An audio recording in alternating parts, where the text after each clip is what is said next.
Selamat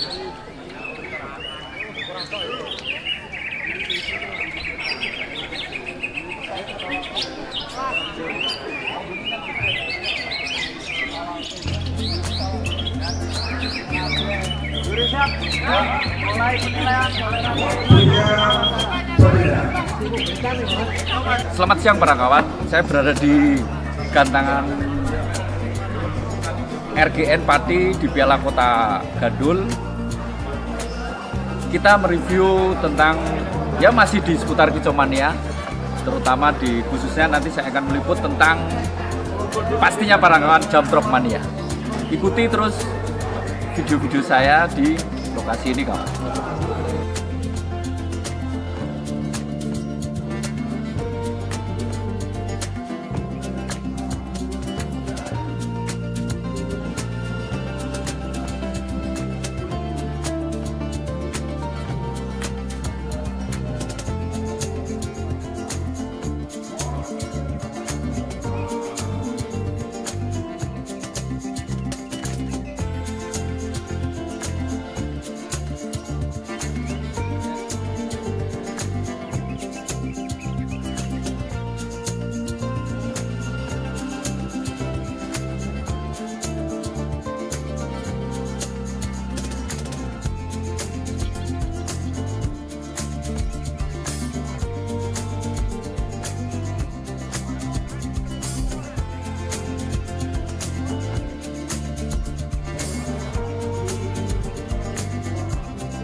Assalamualaikum, bertemu lagi dengan saya Dian Purwa. Kembali lagi di channel Dian Purwa Hobi. Selalu menjadi penonton setia untuk para kawan Kicomania di seluruh Nusantara. Langsung saja di pembahasan kali ini. Selalu saya kembali di belajar dan sharing untuk para jump rope mania di seluruh Nusantara. Di kesempatan kali ini, bahwa di setiap kali saya mengamati cucak ijo di kalangan maupun event nasional ataupun di kelas berlat press, itu saya sering sekali menemukan bahwa cucak hijau itu di bawah ataupun di atas itu sudah banyak yang jump rope para kawan. Itu sering saya lihat dan sering saya temui para kawan. Nah, sebenarnya yang saya ulas dan saya perhatikan, banyaknya kesalahan-kesalahan para jump rope mania. Kalau burung memang tidak kerja di atas, ataupun itu tidak bongkar isian, ataupun kerjanya durasi itu putus di tengah jalan, itu sebenarnya kurang jam terbang saja para kawan. Tapi kalau untuk IF-nya, kalau kalian memelihara dan rawatan di harian maupun di setting di lokasi maupun di setting lomba, bahwa burung di lokasi itu sudah jump rope dan di atas gantangan kalian juga sudah melihat bahwa burung itu jump rope, itu IF-nya sudah pas para kawan. Jadi kalau memang dia di atas tidak mau bongkar tapi dia tetap jump rope dan tetap faktornya tarung, itu karena kurangnya dalam arti kalian melatih saja para kawan. Tapi pada dasarnya kesalahan ataupun saya juga ataupun yang kalian alami, kalau memang burung yang putus di jalan dalam arti durasinya tidak nutup, kadang tidak bongkar, malah kadang IF-nya yang diulang-ulang para kawan. Padahal sebenarnya kalau burung yang memang sudah jump rope di lokasi lomba, dan adapun burung yang memang di atas tiang besi dia jump rock, nanti kadang dia di tengah gembos, nanti di endingnya dia kerja lagi. Itu sebenarnya IF-nya untuk dalam harian ataupun dalam ibaratnya kalian merawatnya itu sudah pas para kawan. Kenapa saya bilang begitu? Karena burung yang memang IF-nya sudah pas itu pasti jump rock para kawan. Dan karakter juga itu pasti sudah terbentuk. Tapi alangkah baiknya diimbangi dengan kalian sering melombakan ataupun sering dibawa ke gantangan, melatih mentalnya agar tetap dia itu terbiasa di lingkungan lomba yang ramai. Akhirnya dia terbentuk terus para kawan. Tapi biasanya yang kita lupa ataupun mengalami kesalahan bahwa IF-nya itu diotak-atik terus para kawan. Ini yang sangat dalam arti sakral yang sering mengalami kesalahan itu para kawan. Kadang kalau hariannya sudah terbentuk, sudah IF-nya kalian sudah pas, misalnya pemberian kalian jangkrik 5-5, penjemurannya juga pas, cara mandinya atur juga pas. Pasti burung itu kalau dibawa lokasi, coba kalian perhatikan rata-rata sudah pada jump rock para kawan. Itu berarti sudah pas dalam penanganan di hariannya para kawan. Tapi kalau ada faktor yang memang di atas itu seringkali banyak kendala, itu kurangnya jam terbang saja dan peradaptasiannya di lokasi lomba saja para kawan. Menurut saya jangan pernah kalau burung yang memang sudah mentalnya terbentuk dengan IF pas sudah jump rock di lokasi lomba, jangan diubah para kawan. Ini yang sering saya perhatikan.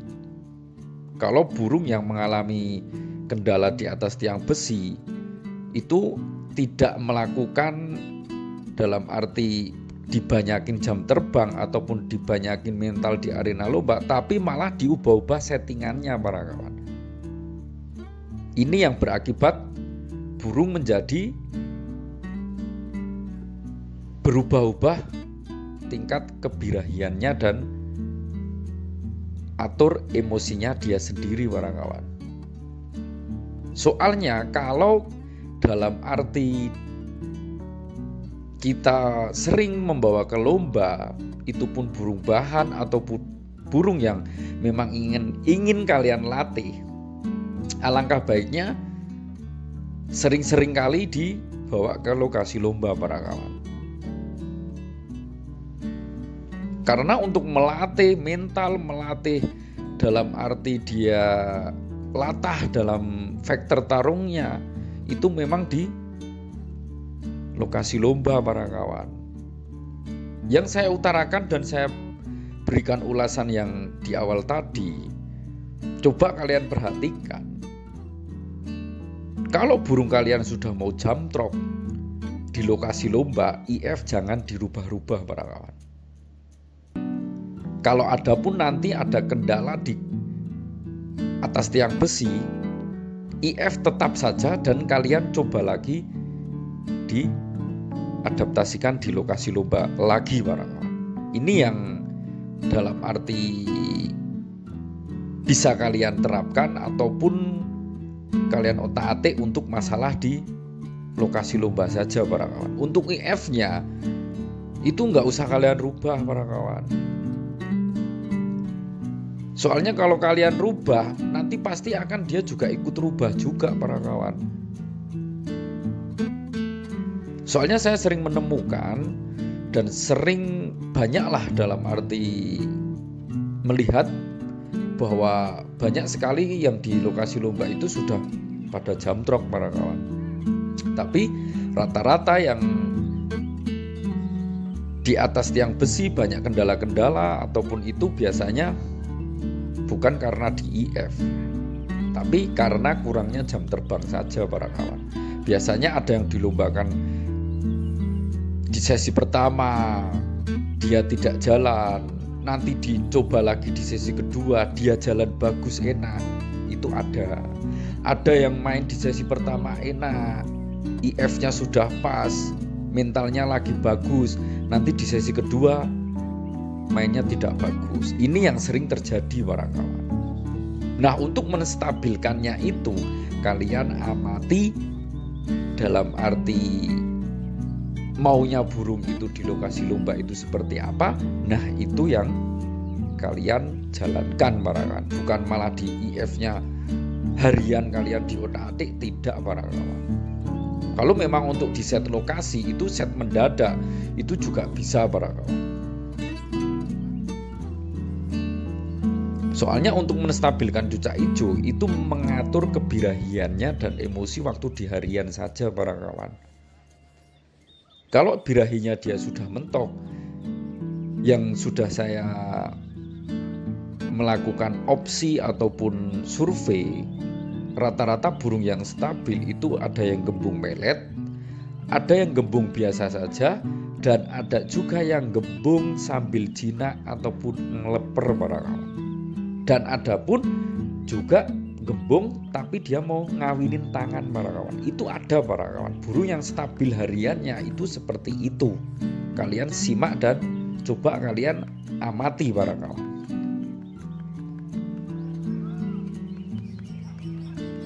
Saya biasanya lakukan seperti itu. Saya melihat di para pemain-pemain cucak hijau yang mereka punya. Jadi saya satu persatu, kadang saya sharing juga, saya mencari info ataupun realita di fakta lapangan saja yang mereka lakukan. Ini yang malah menjadi bagus buat kita sharing kawan-kawan.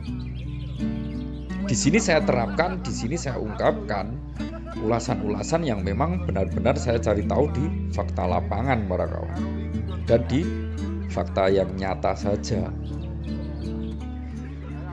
Salam kicau mania, jamtrok mania di manapun berada. Selalu salam jamtrok, sukses selalu.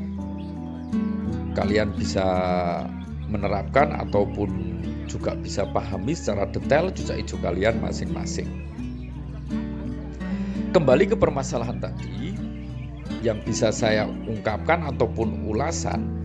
Pokoknya intinya, kalau kalian sudah mempunyai cucak hijau yang memang benar-benar sudah mau jamtrok di rumah ataupun jamtrok di lokasi lomba ataupun jamtrok amati sudah di atas gantangan, di menit berapa dia sudah mau agak kendo ataupun dia durasi mau nutup. Nah, kalau kalian burungnya sudah mau on di atas gantangan lebih dari 2 menit ataupun 3 menit bahkan 5 menit, itu sudah pas para kawan IF-nya. Biasanya banyak yang durasi kurang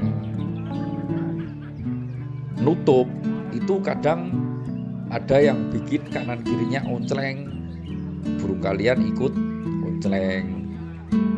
Burung kalian sampingnya ada yang gelabagan, nanti burung kalian ngejar. Nah, itu kan faktor-faktor di atas gantangan saja sebenarnya para kawan, bukan karena faktor di IF. Selalu saya terapkan di pembahasan ini, IF itu untuk penunjang nutrisi saja para kawan. Tapi untuk faktor-faktor di atas tiang besi itu banyak sekali yang harus kalian amati para kawan. Ini yang benar-benar kalian harus jeli kalau kalian memang mau menstabilkan cucak hijau kalian. Saya ingatkan jangan di skip, biar bisa ikuti pembahasan video-video saya, biar tidak selalu gagal paham dalam mendengarkan awal sampai akhir para kawan. Karena bisa barangkali membantu bermanfaat buat para kalian kicau mania di seluruh Nusantara. Cukup di sini, simak terus video-video saya. Terima kasih sudah selalu setia mengikuti video-video saya, bahkan mendengarkan. Barangkali juga bisa bermanfaat bagi kalian semuanya. Salam jamtrok mania, salam kicau mania Nusantara.